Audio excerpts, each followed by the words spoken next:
Hello, ladies and gentlemen, and welcome back to another screencast with your APES teacher, Mr. Sano.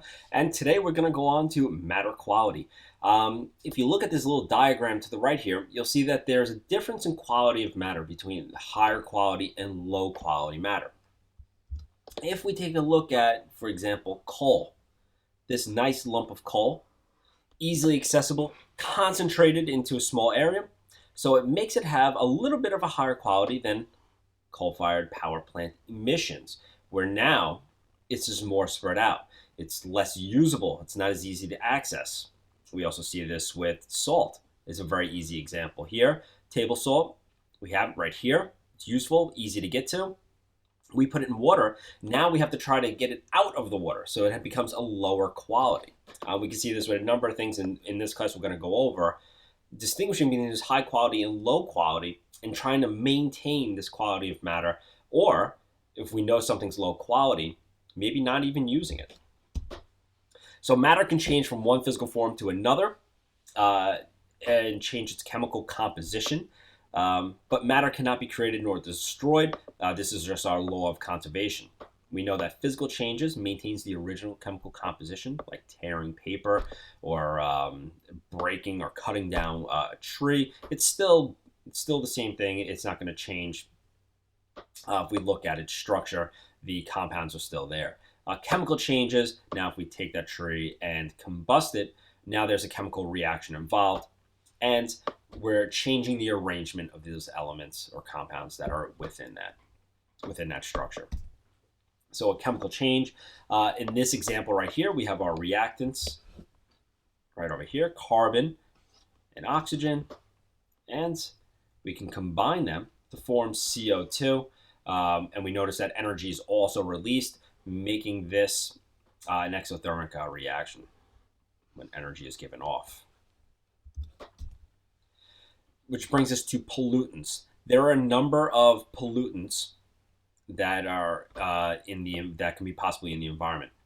Okay, we have degradable, biodegradable, slowly degradable, and non-degradable. Our degradable pollutants can break down naturally.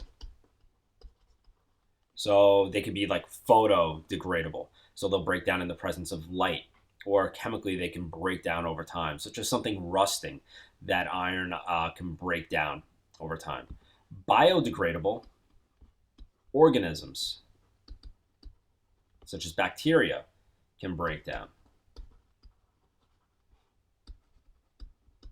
compounds. Slowly degradable, like I said, just happens slowly over time. It's a key word there. And then non-degradable can't be broken down. Down naturally. These pollutants, their effect of the pollutants will be determined by its chemical nature, what it's made up of, its concentration, basically how much in an area or in a volume is being put in, and persistence. And persistence, how long is it around? And it's probably the most important one. That persistence is pretty extensive, and we'll go over some examples in class of this. Then we have nuclear changes. So this is natural radioactive decay. These unstable isotopes basically emit fast-moving chunks of matter, these alpha or beta particles, high energy radiation, or both at a fixed rate, which is known as that half-life. It's used in energy production and medical applications. You see it all the time. And the rate of decay is expressed as a half-life. Like I said earlier, it's basically how fast that isotope is breaking down and emitting that energy in those particles. So here we have an example of nuclear fission. So we have some uranium-235. We see a neutron comes in. It hits it. Now when it does that, energy is given off. The new isotope is here. and more neutrons are given off. Those neutrons hit into more uranium, and same thing, more energy is given off. The neutrons come off, and you can see how this chain reaction occurs. These neutrons keep splitting apart these different elements and breaking and moving forward with there. Fusion, on the other hand, is basically taking these isotopes and putting them together, forming a different element or a different isotope in the end. So we have our hydrogen, tritium, and deuterium right here. Under a huge amount of heat, we can get them to form helium. A neutron is released, and also more energy right here. So basically, what you're looking at is these elements forming different elements under a very high temperature, taking the energy and putting it in to do that, and then energy being released at the end. Okay. Energy is the ability to do work and transfer heat, since we're talking about it with fusion and fission reactions giving off in the end. Kinetic energy, just energy in motion. So we have heat, electromagnetic radiation. That's all energy in motion. Potential energy is stored. So batteries have a potential energy. Gasoline is also a form of potential energy. Glucose molecules, same thing, a form of potential energy. Here's our electromagnetic spectrum, something we should be pretty familiar with, especially if you've taken earth science. So we have short wavelengths right here, which have a high energy, versus low energy, the long wavelength right here, which have a low energy. So that long wavelength versus short wavelength. Here we have our visible light, which makes up a small portion of this scale. Our sun gives off mostly visible light. It does give off some ultraviolet and infrared energy also, and very small amounts of the others. Organisms and plants in particular are going to utilize different parts of the electromagnetic spectrum. And we'll talk more about that later on. Here we get to sources of energy. And notice the energy quality going from very high to very low. So just like we have quality of matter, we have quality of energy. Low dispersed geothermal energy, we'll talk about later on in the year, is considered a low quality energy. And notice low temperature heat in your house. So anytime you're trying to heat your house, that's using a very low quality of energy. Moving all the way up, you can see here, very high temperature heat, 2,500 degrees Celsius, is considered high quality. And we could use that for industrial purposes, producing electricity to run electrical devices. Okay, and we can move forward down and through, but you kind of get the idea here. This is extremely important, these two rules. First, law of thermodynamics, we can't create or destroy energy. Very simple it is. We could change its forms. It is what it is. The second law, so we have the first law. The second law is extremely important in this class. Energy quality always decreases. We try to minimize that decrease or find ways of either minimizing or making use of the lower quality energy.